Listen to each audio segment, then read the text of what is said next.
Science and education world में आपका स्वागत है दोस्तों मैं आशुतोष व्यास ऑर्गेनिक केमिस्ट्री की सीरीज में आज आपके लेकर आया हूं अमाइंस। दोस्तों हमने अमाइंस में नोमेनक्लेचर कंप्लीट कर लिया है। अब हम बेसिक्स में चलते हैं उसके आइसोमेरिज्म में, क्योंकि जो अमाइंस है उनमें आइसोमेरिज्म है। अब कौन कौन से आइसोमेरिज्म अमाइंस में प्रेजेंट है चलो देखते हैं। तो दोस्तों अमाइंस में chain isomerism,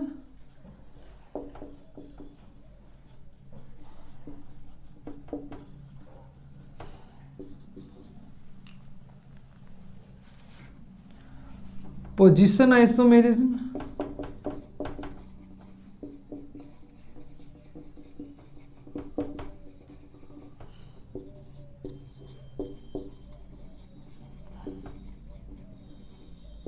functional isomerism, functional group isomerism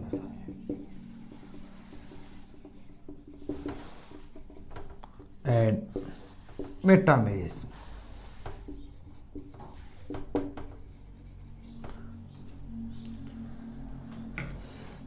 ये चारों आइसोमेरिज्म जो टाइप्स है ये प्रेजेंट होते हैं अमाइंस में, ठीक है।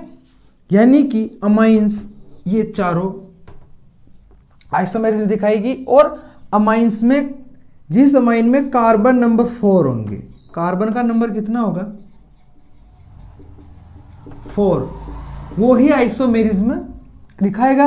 क्योंकि उसमें आइसोमेरिज्म है, क्योंकि जहां हम चेन आइसोमेरिज्म की बात करेंगे जब अमाइंस में, तो यहां पे हम कार्बन चेन की बात करेंगे और कार्बन चेन में हमेशा से ही चेन आइसोमेरिज्म कौन दिखाएगा, जिसमें कार्बन नंबर 4 हो, यानी 3, 2 and 1 ये वाले चेन आइसोमेरिज्म नहीं दिखाएंगे। तो उस हिसाब से यहां पर भी जो अमाइंस है वो चेन आइसोमेरिज्म में जहां पे कार्बन नंबर 4 हो वो दिखाएंगे। तो अब हम एक एक आइसोमेरिज्म पे देखने वाले हैं कि कैसे अमाइंस ये आइसोमेरिज्म दिखाती है, ठीक है, कैसे वो प्रेजेंट है इसमें। चलो चलते हैं अपने फर्स्ट टाइप पर, चेन आइसोमेरिज्म में।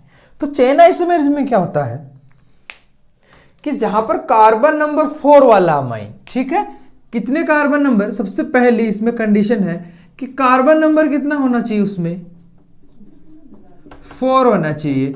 जैसे अगर मैं बात करूं तो ब्यूटेन एमीन, ठीक है, ओके, ब्यूटेन एमीन देखो बिल्कुल सिंपल है। अभी आप जैसे मैं बताऊं वैसे वैसे आप इसको देख लो। देखो ये है आपकी,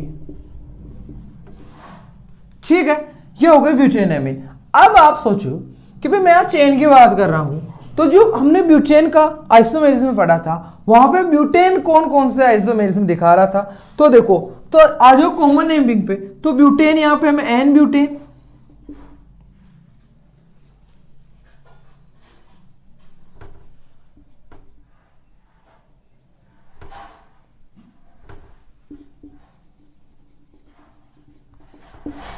आइसोब्यूटेन एंड नियोब्यूटेन। यानी सीधी सी बात है कि जो कार्बन की चेन है यहां पे मेन जो आइसोमेरिज्म जो प्रेजेंट करेगा वो कार्बन चेन करेगी एंड इसकी पोजीशन, सॉरी जो इसकी जो चेन है ये है तो ये दिखाएगी। देखो कैसे एक एक एग्जांपल से समझते हैं। सबसे पहले हम एन ब्यूटेन पे चलते हैं। तो एन ब्यूटेन मींस ये कॉमन नेमिंग का ही पार्ट है। एन ब्यूटेन का मतलब जहां चेन एकदम स्ट्रेट हो, तो ये स्ट्रेट चेन है, यानी ये क्या है भाई, ये आपका एन ब्यूटाइल अमीन बोल दो इसको, ठीक है, या फिर हम इसको बोल सकते हैं ब्यूटेन 1 अमीन। इसका मतलब क्या है कि भी इसकी पोजीशन 1 पे है। अब चलो आइसोब्यूटेन पे। अब आइसोब्यूटेन का मतलब है कि यहां पे जो कार्बन है वो जो ब्यूटेन की जो चेन है उसके सेकेंड नंबर पर एक मिथाइल सब्स्टिट्यूट के रूप में आ जाएगा, तो वो आपको आइसोब्यूटेन कहलाएगा। जैसे देखो CH3 CH and CH3 and CH2। अगर मैं इसका देखो आइसोमेरिज्म को पता क्या है, अगर हम एक बार इसके फॉर्मूले पे बात करें तो वो होता है C4H11N। देखो ये तो है ही, ये तो अपने को पता ही है कि भी इनका क्या है, इनका फॉर्मूला सेम है, बट इनकी जो स्ट्रक्चर है वो अलग अलग है। ओके, ये रहा आपका। अब देखो कैसे अलग अलग दिखाता है। मैंने देखो फॉर्मूला लिखे ना लिखे, आप इस चीज को बेस को समझो, पहले बेस क्या है। तो अगर यहाँ पे मैंने इसको आइसो में बना दिया और अब मैं इसको डायरेक्ट ये लो,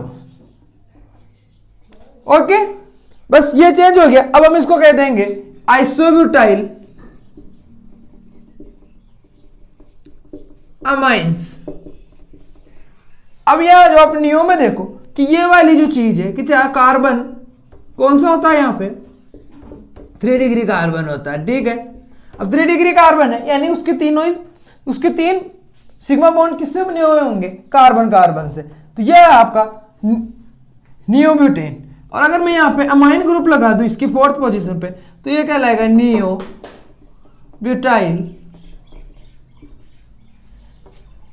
अमाइंस। और मैं ये IUPAC में चलूं तो क्या होगा, ये इसकी चेन बनेगी, तो ये हो जाएगा 1 1 2 and 3, ठीक है। तो हम इसको कहेंगे 2 मिथाइल प्रोपेन 1 अमाइंस। वैसे का वैसा ही इसको हम कह देंगे 1 and 2 1 2 यानी 1 डाई मिथाइल, एक मिनट लॉन्ग चेन का करेंगे, 2 मिथाइल प्रोपेन 2 अमाइंस। ओके, तो ये रहा आपका chain isomerism in amines. Okay, उम्मीद करता हूं आप इसको समझ चुके होंगे। कॉमन नेमिंग आपको आनी चाहिए किसकी, ऑर्गेनिक कंपाउंड्स यानी एल्केन एल्कीन एल्काइंस की कॉमन नेमिंग आपको आनी चाहिए। ये इंपॉर्टेंट है आइसोमेरिज्म की दृष्टि से, क्योंकि जो आइसोमेरिज्म है उसमें पूरी की पूरी आपके कॉमन नेमिंग से ही चलती है और जो नेम है वो कॉमन नेमिंग वाले ही चलते हैं, ठीक है। अब हम चलते हैं नेक्स्ट पे। ये तो थी आपकी चेन आइसोमेरिज्म की, आप इसको समझ चुके होंगे। ओके, नेक्स्ट पे चलते हैं।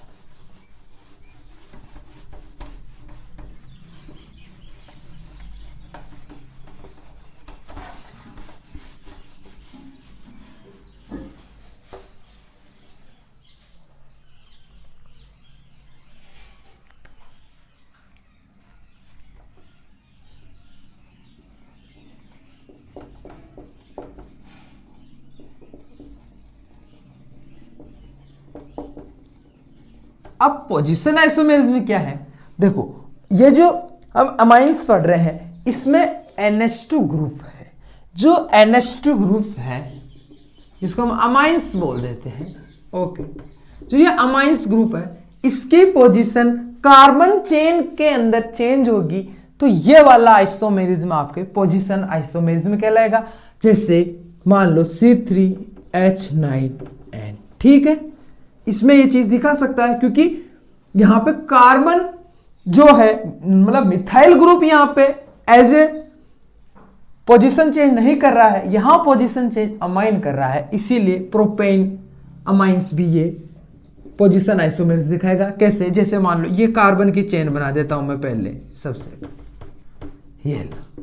ये तो रहा आपका इसका फर्स्ट आइसोमेरिज्म जहां पे इसकी पोजीशन 1 पे है। देखो 1 2 3, क्योंकि जहां ग्रुप लगा है एज ए फंक्शनल ग्रुप वहीं से तो हम नंबरिंग करेंगे। तो ये आपका हो गया प्रोपेन 1 अमाइन। ओके, अब अगर मैं इसके सेकंड की बात करूं तो देखो इसमें 3 कार्बन, अगर यहां भी आएगा तो हम 1 गिनेंगे, यहां भी आएगा तो हम इसको 1 पोजीशन पे लेंगे, लेकिन मैं इसको यहां ले आऊंगा तो ये दोनों साइड से 2 रहेगा। तो CH3 CH NH2 CH3। Okay, तो अब ये चीज कहलाएगी आपके प्रोपेन है, तो ये प्रोपेन 2 अमाइंस। ओके, अब मान लो एक एग्जांपल हम यहाँ पे C4H9N का ले लेते हैं। तो देखो CH3 CH2 CH2 and CH2, ये आपका NH2, ये आपका हो जाएगा ब्यूटेन 1 अमाइन ओके, यही अगर देखो ये यहां पे आ सकता है,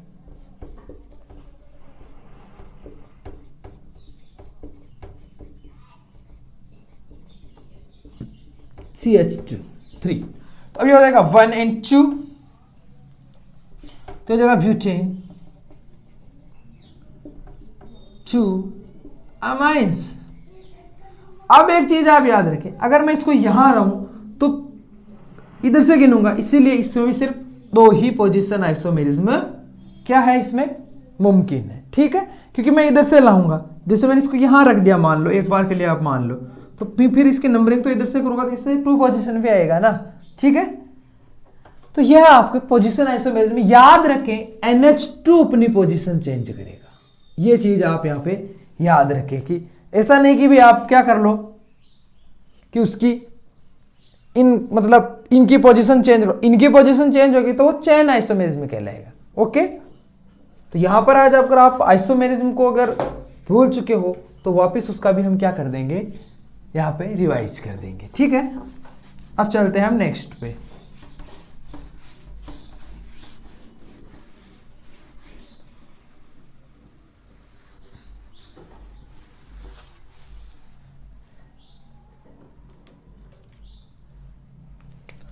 नेक्स्ट है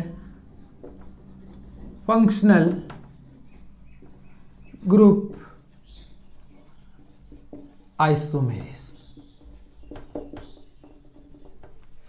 अब एक बात आप याद रखें कि यहां पर जो अमाइंस है, अमाइंस में जो हमारी कार्बन चेन है देखो उसमें इथाइल मिथाइल सब प्रेजेंट है, तो वो क्या करेंगे, वो उस नाइट्रोजन पे as a functional group work करेंगे और हमें आइसोमेरिज्म मिलेगा। कैसे देखो, जैसे मैं यहां पे फिर से एग्जांपल ले लेते हैं हम,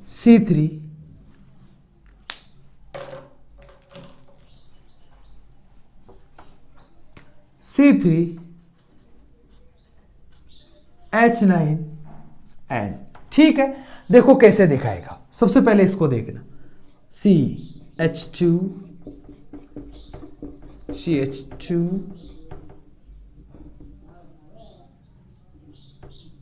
NH। अब यहां पे इसकी 1 पोजीशन पे, ओके, यानी हम इसको क्या कहेंगे, और ये सबसे ज्यादा ये मतलब सारी की जो भी है यानी प्राइमरी सेकेंडरी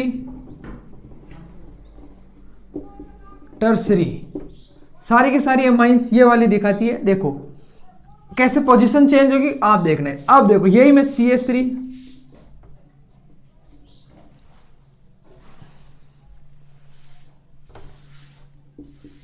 NH2 NH हो जाएगा यहां पे, और ये होगा CH2 एंड CH3, या मैं कहूं N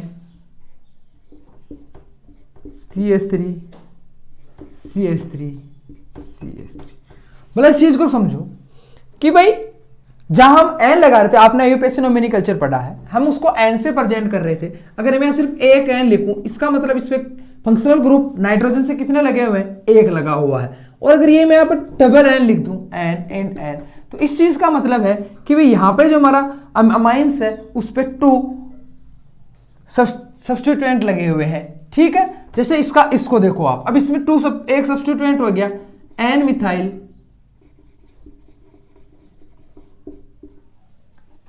एथेन अमाइन। सेम इसको देखो, ये हो जाएगा एन मिथाइल मेथेन अमाइंस। यानी कि ये चीज ये है, सॉरी अमाइन, यानी कि इसमें ये जो कार्बन चेन थी वो पहले सिर्फ एक सब्स्टिट्यूएंट प्रोपेन के रूप में ही थी, लेकिन यहां इसने मिथेन इथाइल और मिथाइल, और यहां पे मिथाइल एंड मेथेन, यानी कि 2, क्योंकि एक तो देखो इसके साथ गिना जाएगा, इसलिए ये तो सब्स्टिट्यूएंट होगा, लेकिन ये दोनों एज ए सब्स्टिट्यूएंट वर्क करेंगे और यहाँ पे ये सब्स्टिट्यूएंट वर्क करेगा, क्योंकि लॉन्ग चेन को हम पेरेंट कार्बन के रूप में लेंगे। तो पोजीशन मतलब फंक्शनल ग्रुप का बढ़ना क्या है, फंक्शनल आइसोमेरिज्म है अमाइंस में, ठीक है। इनके नंबर बढ़ गए ना, यहाँ पे 2 हो गए, यहाँ पे 1 था, जबकि यहाँ पे सिर्फ एक स्ट्रेट लाइन थी। अब चलते हैं नेक्स्ट फंक्शनल ग्रुप पे। ये आप समझ चुके होंगे, नहीं तो मैं एक और फोर्थ एग्जांपल से आपको समझा देता हूं। देखो C4H11N, ठीक है। कैसे, देखो पहले तो स्ट्रेट लाइन होगी, ठीक है, ऐसे सी सी सी है ना, और ये आपका NH2 CH2 2 2 एंड CH3, ठीक है। अब सेकंड में देखो कैसे, देखो यहां पे हो जाएगा, देखो इथाइल और इथाइल, ठीक है। यहां पे हो जाएगा इथाइल और प्रोपे। ऐसे करके क्या होगा कि यहां पे ये फंक्शनल ग्रुप आइसोमेरिज्म प्रेजेंट करेगा। अब चलते हैं नेक्स्ट आइसोमेरिज्म पे, ठीक है।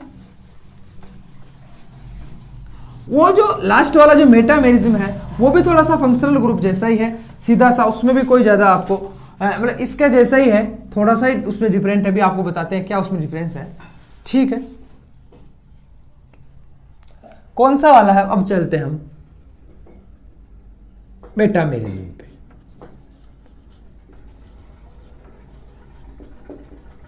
देखो यार मेटामेरिज्म ऐसा है कि जो अमाइंस है वो प्राइमरी, सेकेंडरी एंड टर्सरी इन तीनों में मिलता है। अब क्या होगा, अमाइंस जो सेकेंडरी अमाइंस का प्राइमरी और टर्सरी में अपने आप को एक्सचेंज कर लेना, अपने आप को उसमें बदलना, मेटामेरिज्म कहलाएगा। कैसे, देखो इसलिए कर रहा हूं फंक्शनल ग्रुप जैसा ही है, सेम टू सेम, कोई ज्यादा इसमें डिफरेंस नहीं है। देखो चीज को समझना, मान लो मेरे पास H9N। अब अगर मैं इसको स्ट्रेट लाइन में लिखता हूं, देखो CH3 CH2 CH2 NH2, तो अब ये क्या है, अब यहां पे ये प्राइमरी अमाइन है, ठीक है। अब क्या होगा, मेटामेरिज्म से क्या होगा कि ये जो कार्बन चेन है, देखो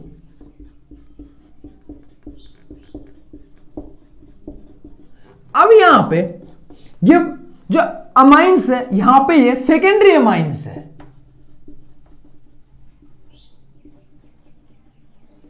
ये लो। और यही अगर मैं इसको और देखो N CH3 एंड CH3, अब यहां पे ये अमाइन टर्सरी अमाइन है,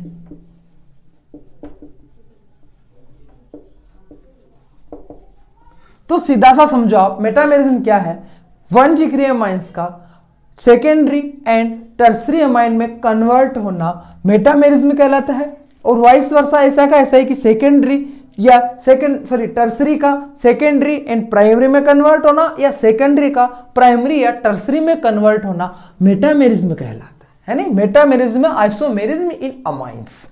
ओके, तो ये था आपका आइसोमेरिज्म इन अमाइंस।